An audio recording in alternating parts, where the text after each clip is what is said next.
ایک صحابی حاضر ہوئے، انہوں نے بڑی انوکھی بات کی، اور یہ جو بات انہوں نے کی ہے نا، یہ میرا اور آپ کا بہت سارے لوگوں کا مسئلہ ہے۔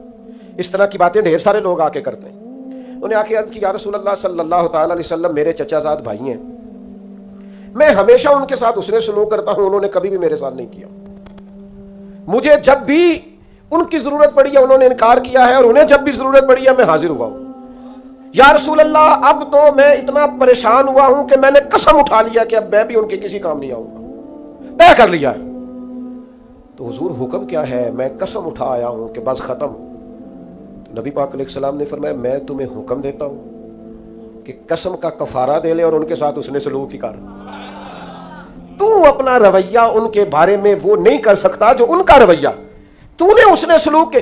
اور یار یہ کوئی کمال ہے کہ اچھے کے ساتھ اچھا ہوں اور برے کے ساتھ برا ہوں؟ اچھا ایک اور بات آج کل نوجوان بڑی کر، وہ جی مجھ سے غلط بات برداشت نہیں ہوتی۔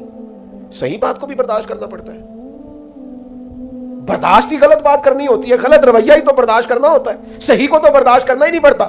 اگر آپ سے غلط لہجے برداشت نہیں ہوتے، بے مروت لوگ برداشت نہیں ہوتے، تو آپ سے برداشت کیا ہوتا ہے؟ نبی کریم علیہ الصلوۃ والسلام کے صحابی نے ہم سب کا اتنا بڑا مسئلہ حل کیا، یا رسول اللہ قسم اٹھا لی ہے اب میں بھی وہی کروں گا جو وہ کرتے ہیں۔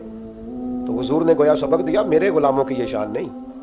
حضور علیہ الصلوۃ والسلام ارشاد فرمانے لگے، سن بھائی، تو قسم کا کفارہ دے، لیکن تو نے اس نے سلوک ہی کرنا ہے۔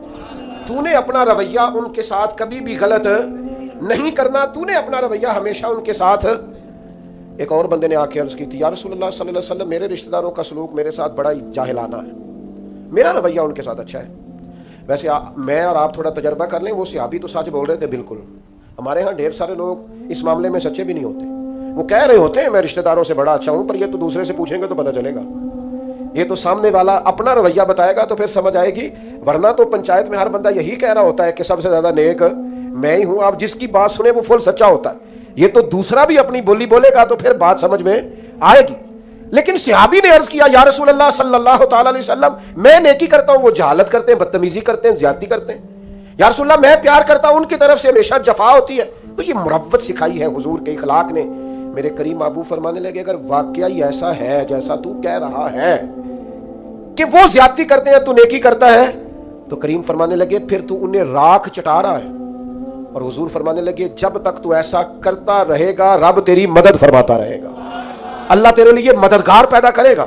اپنی مروت کو کبھی نہ کچلیں، سامنے والا کرے گا رویہ جس طرح کا بھی اس نے کرنا ہے، جو بھی اس کی طبیعت ہے وہ کرے گا، اور کرتے رہتے ہیں لوگ، لوگوں کی طبیعت ہوتی ہے وہ اپنے حساب سے چلتے ہیں، لیکن ہمیں اپنے رویوں کو کبھی بھی کمزور نہیں کرنا، کسی مقام پر بھی کوئی ایسا کام نہیں کرنا جس سے چھلکے کہ ہم نے مروت چھوڑ دی ہے۔ اور چوتھی اور آخری بات جس کے بعد ہم نے اختتام کی طرف بڑھنا ہے وہ یہ ہے کہ نبی پاک علیہ السلام نے ہمیں ایک بہت بڑا اخلاق یہ سکھایا ہے کہ نیکی ہمیشہ یک طرفہ کرنی ہے، نیکیوں کو تجارت نہیں بنانا، دوسرا بھی کرے گا تو پھر میں بھی کروں گا۔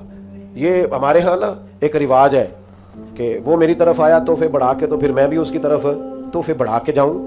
نیکی ہمیشہ یک طرفہ ہوتی ہے، اس لیے کہ اجر اللہ سے لینا ہے، بندوں سے نہیں لینا۔ نبی پاک علیہ السلام کا اخلاق یہ ہے کہ محبوب ہمیشہ یک طرفہ خیر خواہی کرتے، کبھی مطالبہ نہیں کرتے تھے سامنے والے سے کہ وہ بھی خیر خواہی ہی کرے۔ آپ دیکھیے طائف والوں نے کیا کیا، مکے والوں نے کیا کیا، دیگر بہت سارے قبائل تھے، ان کا رویہ حضور کے بارے میں کیا تھا، لیکن نبی پاک کا رویہ ان کے بارے میں یہ تھا کہ اگر مکے میں قحط پڑ گیا تو حضور نے غلہ بھجوایا، اگر وہاں حالات خراب ہوئے ہیں تو نبی پاک نے ان کے لیے دعائیں فرمائی کہ یا اللہ باران رحمت فرما۔